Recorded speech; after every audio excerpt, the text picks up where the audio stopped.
अरब की तपती रेत और गर्म हवाओं के बीच एक ऐसा इंसान मौजूद था जिसने अपने सब्र, ईमान और अल्लाह की मोहब्बत से इंसानियत के लिए एक ऐसी मिसाल कायम की जो हमेशा याद की जाएगी। वह थे हजरत बिलाल हबशी रजी अल्लाहु अन्हु। उनका असल नाम बिलाल बिन राबाह था। उनके वालिद का नाम राबाह और वालिदा का नाम हमामा था। वह लोग हब्श से ताल्लुक रखते थे। हब्श आज का इथियोपिया और इरिट्रिया का इलाका है। बिलाल रजी अल्लाहु अन्हु बचपन में ही गुलामी की जंजीरों में जकड़ दिए गए थे। उन्हें मक्का लाकर उम्मैया बिन खलफ नामक कुरैशी के हाथ बेच दिया गया। उम्मैया बिन खलफ बेहद जालिम इंसान था जो गुलामों को इंसान नहीं समझता था। वह उनके साथ जानवरों जैसा सलूक करता था। बिलाल रजी अल्लाहु अन्हु का रंग काला था, लेकिन दिल बेहद साफ और अल्लाह की तरफ झुकने वाला था।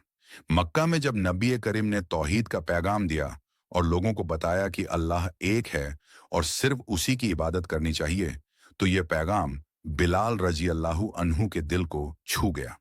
उन्होंने समझ लिया कि यह बात हक़न है और इस्लाम ही इंसानियत का असली रास्ता है।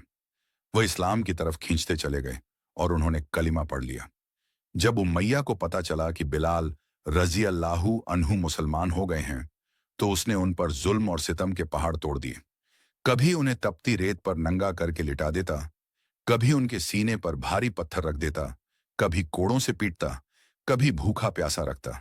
लेकिन बिलाल रजी अल्लाहु अन्हु की जुबान से सिर्फ एक ही लफ्ज निकलता रहता, अहद अहद, यानी अल्लाह एक है, अल्लाह एक है। उनकी बुलंद आवाज मक्का की गलियों में गूंजती थी। लोग हैरान रह जाते थे कि यह गुलाम इतना सब्र और हिम्मत कैसे दिखा रहा है।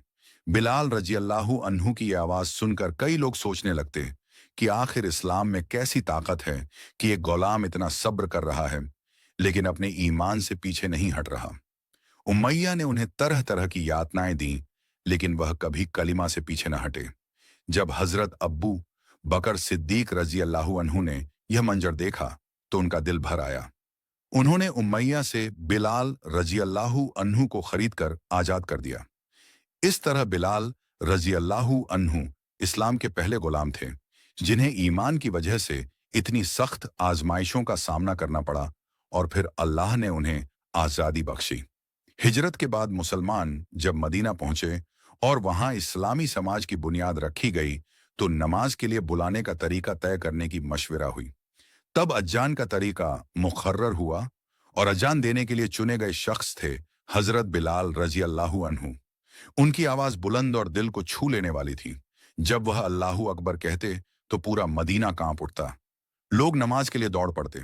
यह अल्लाह की तरफ से बुलावा था और इसे बुलंद करने का सौभाग्य अल्लाह ने बिलाल रजी अल्लाहु अन्हु को बख्शा। बिलाल रजी अल्लाहु अन्हु नबी से बेइंतहा मोहब्बत करते थे। वह हमेशा आपके करीब रहते, आपकी सेवा करते और हर सफर में आपके साथ होते। जंगे बद्र में वह भी शामिल हुए।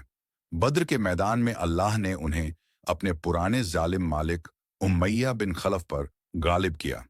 वह वही उमैया था जिसने उन्हें तपती रेत पर घसीटा था। अल्लाह ने बिलाल रजी अल्लाहु अन्हु को इज्जत बख्शी और उनके हाथों में अपने जालिम मालिक का अंजाम कर दिया। इसके बाद जंगे उहुद, खंदक और कई गजों में वह नबी के साथ डटे रहे। जब नबी दुनिया से रुखसत हुए, तो यह सदमा बिलाल रजी अल्लाहु अन्हु के लिए बेहद भारी था। उनका दिल यह गम बर्दाश्त न कर सका। उन्होंने अजान देना छोड़ दिया। कहा, अब मेरे आका इस दुनिया में नहीं रहे तो अजान देने की हिम्मत नहीं होती। उनका गला भर आता और वह रोने लगते। बाद में वह शाम यानी दमिश्क चले गए और वहीं बस गए। वहां उन्होंने आखिरी जिंदगी गुजारी।